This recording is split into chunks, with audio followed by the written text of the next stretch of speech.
नमस्कार दोस्तों, welcome two MB trainer. मैं हूं सौरभ ठाकुर। चलिए स्ट्रेट अवे स्टार्ट करते हैं आज की क्लास। देखिए, आज की क्लास का एजेंडा है mister Trump wants India in G7। मैं आपको बहुत ही सरल सामान्य भाषा में बताता हूं G7 कंट्रीज़ क्या होती हैं, कौन कौन सी कंट्रीज़ G7 में आती हैं, ट्रंप साहब ने क्या कहा, कौन कौन सी कंट्रीज़ और ऐड होनी चाहिए G7 में। G7 ज़्यादा इंपॉर्टेंट ऑर्गेनाइजेशन है या G20, और G7 का वर्किंग किस तरह से, बहुत ही सिंपल तरीके से मैं आपको समझाता हूँ। इसके पहले आप जहाँ पर वीडियो देख रहे होंगे, आप चाहें तो हमारे YouTube channel MB trainer Saurabh Thakur में जा सकते हैं और इस तरह के और बहुत सारे वीडियो से बेनिफिट अवेल कर सकते हैं। जैसे ही वीडियो फिनिश करेंगे, आप चाहें तो Telegram channel Saurabh Saurabh official में जाके इस पर्टिकुलर वीडियो का पीडीएफ भी डाउनलोड कर सकते हैं। चलिए स्ट्रेट अवे स्टार्ट करते हैं G7 कंट्रीज़ के बारे में।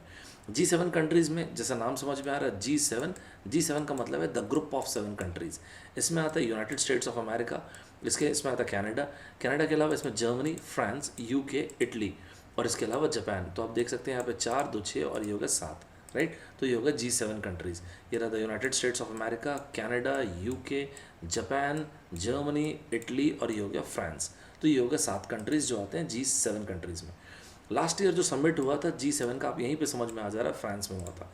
फ्रांस में ये देखिए 2019 में बियरिट्ज में हुआ था। आप फ्रांस में देखेंगे ना, तो फ्रांस का साउथ वेस्टर्न रीजन जो है, कंपास रखूँ मैं अगर, तो ये हो जाएगा ईस्ट वेस्ट। एकदम सिंपल भाषा में आपको बताता हूँ, नॉर्थ और ये हो गया साउथ। तो यहाँ पे आप देखेंगे तो साउथ वेस्टर्न रीजन में यहाँ पे बियरिट्ज आता है। तो बियरिट्ज में मीटिंग हुई थी। फ्रांस के राष्ट्रपति इमैनुअल मैक्रन साहब ने इसमें स्पेशल गेस्ट के रूप में मोदी साहब को बुलाया था। ये फोटोग्राफ आपने देखा होगा, लास्ट ईयर बहुत दिखाया गया था मीडिया में। इसके अलावा ये वाली पर्टिकुलर फोटोग्राफ बहुत फेमस हुई थी, मेरे ख्याल से आपने ये भी देखा होगा। तो अभी क्या हुआ कि ट्रंप साहब ने एक बात कही। आज जब मैं आपके लिए वीडियो रिकॉर्ड कर रहा हूँ, आज बाय द वे 31 मई 2020 है, संडे की रात है, बीते कल। तो सैटरडे को ट्रंप साहब ने एक बात कहा। ट्रंप साहब ने बोला, यार देखो ऐसा है, ये जो G7 का अपनी जो टीम बनी है ना, ये द ग्रुप ऑफ 7 कंट्रीज़ जो है, ये बहुत ही आउटडेटेड कंट्रीज़ हैं। हमको और कंट्रीज़ को शामिल करना पड़ेगा अगर हम लोग वाकई में चाहते हैं कि हम लोग प्रॉब्लम को सॉल्व करें और दुनिया ग्रो करे। हमको भारत को भी शामिल करना चाहिए। इसके अलावा भारत के अलावा जो उन्होंने नाम लिया, भारत को शामिल करना चाहिए, रशिया, वैसे रशिया को शामिल करना चाहिए, वो ट्रंप साहब 2016 से बोल रहे हैं, जब से ट्रंप साहब आए हैं। इसके अलावा ऑस्ट्रेलिया को शामिल करना चाहिए और इसके अलावा जापान को भी शामिल करना चाहिए, ऐसा ट्रंप साहब का कहना है। एक बात मैं आपको बता दे रहा हूँ, सर शामिल करने का मतलब क्या बोलना चाहते हैं आप? परमानेंटली इंडिया, रशिया, जापान और ऑस्ट्रेलिया को ऐड करना परमानेंटली? यार परमानेंटली करना है कि नहीं, इस पर कोई क्लैरिटी नहीं है। ये अभी तक क्लियर नहीं, ये थोड़ा सा अनक्लियर टाइप का है। इसके अलावा मैं एक और बात आपको बता देता हूँ कि इस साल the United states of America में मीटिंग होनी थी, 46th समिट होना था G7 का, राइट। इसको ट्रंप साहब ने डेफर कर दिया, पोस्टपोन कर दिया। सेम रीज़न जो मैंने बोला आपको। इन्होंने कहा कि यार देखो ऐसा है, ग्लोबल प्रॉब्लम्स को सॉल्व करने के लिए, जो एक्चुअली उन्होंने बोला इसका मतलब ये है कि ग्लोबल प्रॉब्लम्स को सॉल्व करने के लिए G7 शायद इनकेपेबल एग्जैक्टली वर्ड यूज़ नहीं किया। उनके कहने का मतलब है प्रॉपर रिप्रेजेंटेशन नहीं है। उसका मतलब यही हुआ कि ग्लोबल प्रॉब्लम्स को सॉल्व करने के लिए हमको और ज़्यादा अच्छा रिप्रेजेंटेशन चाहिए कंट्रीज़ का। तो the United states of America में जो ये मीटिंग होने वाली थी अभी 10th से 12th जून, वैसे G7 की मीटिंग 2 दिन ही होती है। जैसे लास्ट ईयर अगर आपको याद होगा तो 24 अगस्त से 26 अगस्त में हुई थी। इस बार ऐसे ही होना था, 10th से लेकर 12th जून में होना था, कैंप डेविड में, CAMP कैंप डेविड में होना था, ठीक। तो कैंप डेविड में इस साल मीटिंग रखने वाले थे, लेकिन अब तो ट्रंप साहब ने उसको पोस्टपोन कर दिया। पोस्टपोन तो क्या ही बोलूँ, डेफर ही कर दिया उसको, तो ठीक, कैंसिल ही कर दिया एक तरह से। देखिए G7 जो है ना, एक इंटर गवर्नमेंटल ऑर्गेनाइजेशन है। इस ऑर्गेनाइजेशन की स्थापना हुई थी वैसे तो 1975 लिखते लिखते एक्चुअली मैं 1978 लिख दिया था। 1975 में इसकी स्थापना हुई थी, ध्यान रखिएगा, ये पूछा जाता है एग्जाम में। उस टाइम की जितनी भी बड़ी इकोनॉमीज़ थी, जितनी भी टॉप लेवल की इकोनॉमीज़ थी, वो इसके मेंबर्स बने।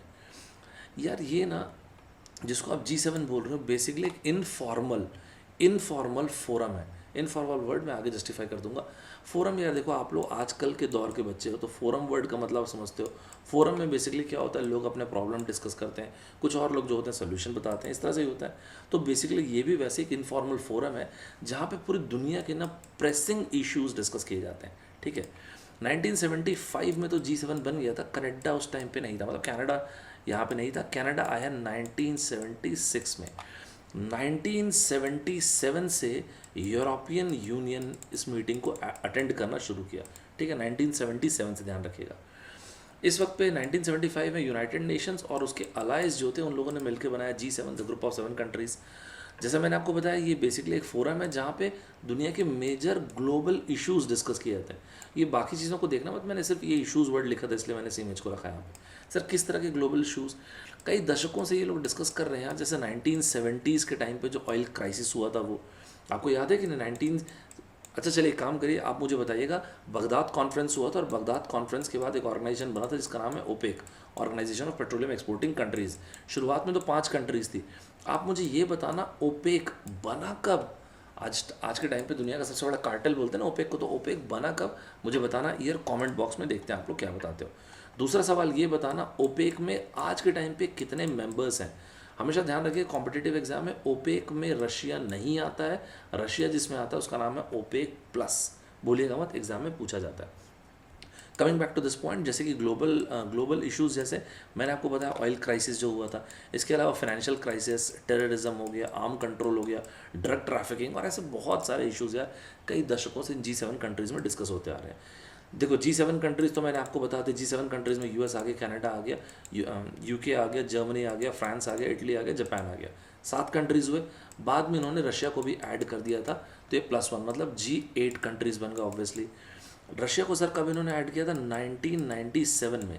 अच्छा बाय द वे, ये मैंने पूरा ये यूएसएसआर जो टूटा था इसका वीडियो ऑलरेडी बना रखा है, अगर टाइम हो तो आप ज़रूर देख लेना। मिखाइल गोर्बाचेव का जो मैंने बायोग्राफी बनाया उसमें मैंने ये बताया है, ठीक है। तो फिर जब रशिया टूट चुका था, तो 97 में टूट चुका था रशिया, तो उसको ऐड किया गया था रशिया को। बाद में रशिया को इससे निकाल भी दिया गया, इसलिए वापस आज के टाइम पे G7 हो चुका है।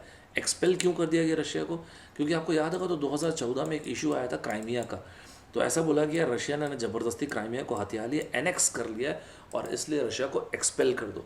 हालांकि एक बात मैं आपको जरूर बताता हूँ, 2016 से ट्रम्प साहब हमेशा ये कहते आ रहे हैं कि यार ऐड करो भाई G7 में, रशिया को ऐड करो।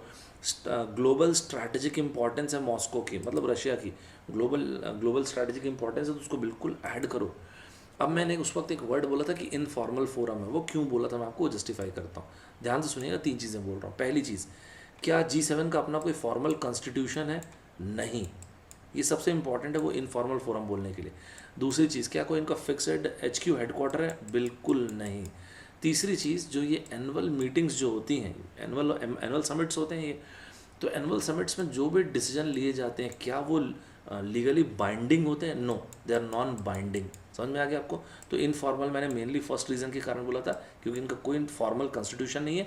2 और पॉइंट याद रखिएगा, कोई इनका फॉर्मल फिक्स्ड हेडक्वार्टर नहीं है, और तीसरी चीज़, जो भी डिसीजन लिए जाते हैं लीडर्स के द्वारा, ये नॉन बाइंडिंग नेचर के होते हैं, ध्यान रखिएगा। तो जैसा कि मैंने आपको बताया कि इसका रेलेवेंस धीरे धीरे कम इसलिए हुआ कि दुनिया के कई देश इस दौरान उभर के आए, उसमें से हमारा भारत भी एक है। स्पेशली अगर मैं बोलूँ तो हमारा भारत, चाइना और ब्राज़ील, देखिए कुछ नहीं तो भी ये तीनों देश को आप मिलाएंगे तो दुनिया की अर्थव्यवस्था का 30 से 40% तो निकल के आएगा। तो अगर 30 से 40% वाले GDP को अगर आप निकाल दोगे तो ज़्यादा रेलेवेंस रह नहीं जाएगा। अब पहले मैं आपको ये बता देता हूँ कि G7 वर्क कैसे करता है। तो जैसा मैंने आपको बताया यार, G7 की जो एनुअल समिट्स होती हैं, एनुअल मीटिंग्स होती हैं, ठीक है, इसको जो लीड करते हैं, जहाँ पे भी मीटिंग होती है, जैसे कि लास्ट ईयर हुई फ्रांस में, तो लीड कौन कर रहा है? फ्रांस। ये रोटेशनल बेसिस पे मीटिंग होती है। इस साल जैसे 46 समिट जो होने वाला था वो US में होने वाला था, तो ऐसा रोटेशनल बेसिस पे ये चलता रहता है। दूसरी चीज़, ये मैंने आपको बोला कि इनफॉर्मल गैदरिंग है इतने टॉप लीडर्स की, और ये 2 दिन लास्ट करता है।